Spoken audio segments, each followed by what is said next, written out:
Hello, Crystal. This is the Tuesday lecture for the last week of class. I'm not going to go through the chapters. We'll do that on Thursday. But the readings for this week are chapter 24, which we'll get a preview of that. Just take a quick look at what it's about. The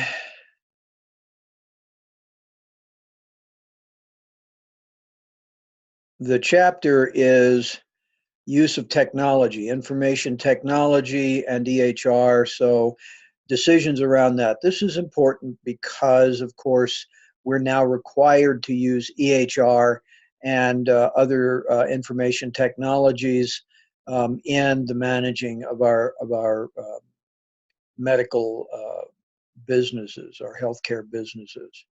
And chapter 5 actually, I think, extends that, chapter 25 extends that a bit into the realm of the framework, the standards, and how we make use of it. We'll go through this fairly quickly on Thursday. So let's go back now to look at to look at what else is going on this week. We have a discussion in which you are looking at the issue of how cash is generated and how it's used within an organization.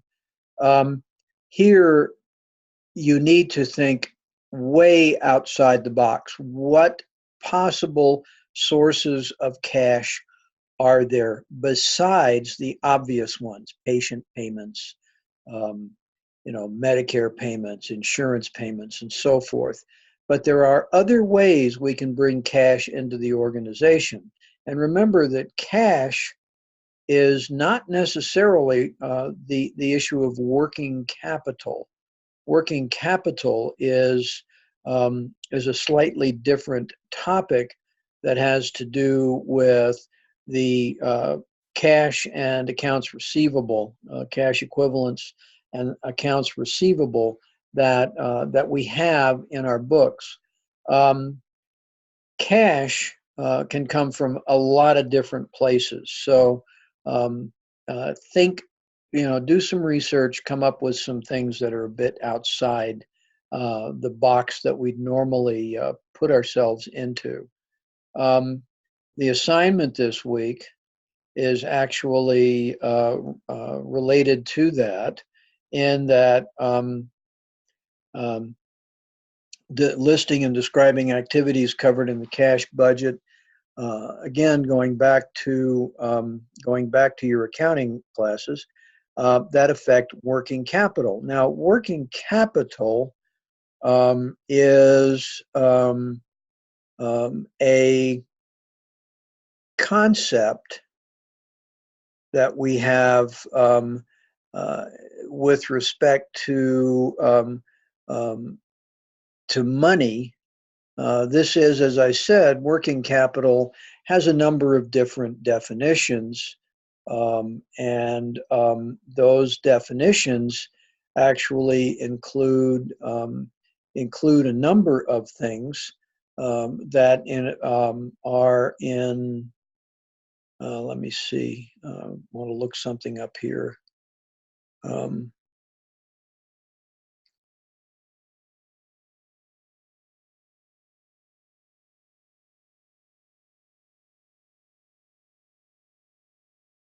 I'm still with you, so don't worry about the silence for the moment. I've got a couple of other things I'm looking at. Um, and here we're going to look at working capital. Working capital as a concept is is basically the money that you have on hand that you can actually use. Um,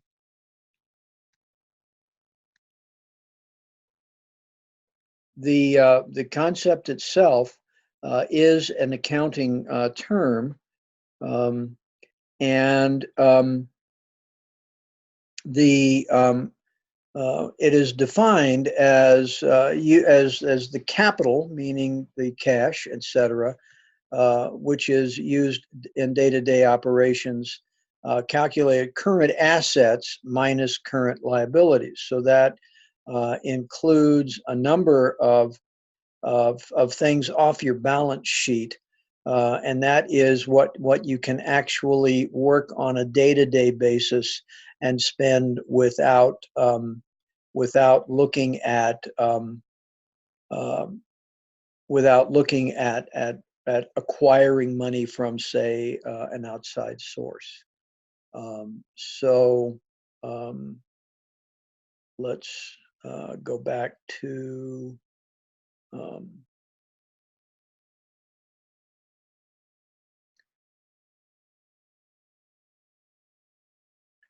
let's go back to here.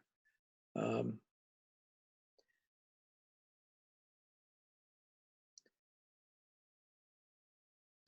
we're looking here. So you're looking at doing some research here. You probably want to be using outside sources.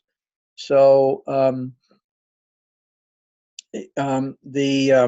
so look at the various things that can actually create assets and liabilities.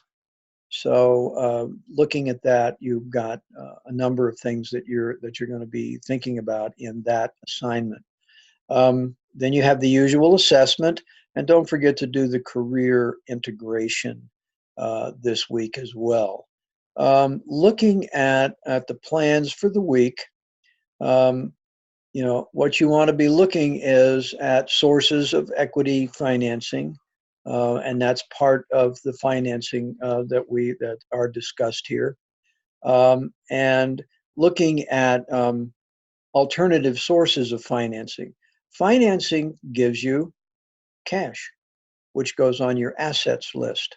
That's why you would consider either equity, selling part of the company, or loans, or grants, or a whole host of other sources that you might not think of if you weren't really looking at where can we get extra money. So we're going to look at that from the standpoint of what we're talking about this week. So what you need to do first is go back and finish week three's assignment, and let's take a quick look at that again, since that's the one thing that's not quite finished yet. Sources of capital for a for-profit company, and sources of capital for a not-for-profit. Again, look at this, do some research. There are lots of ways we can come up with capital, and some of the sources are going to be the same um, for both for-profit and not-for-profit organizations. So finish that assignment off. And remember that it's supposed to be 2 to 3 pages following our institutional guidelines. Make sure you use the in-text citations for your, and include those in your writing. And that was a problem last week. There were you had references, which is great, but nothing in the text showed me where the references was used by using the in-text citations. That's the purpose of those. So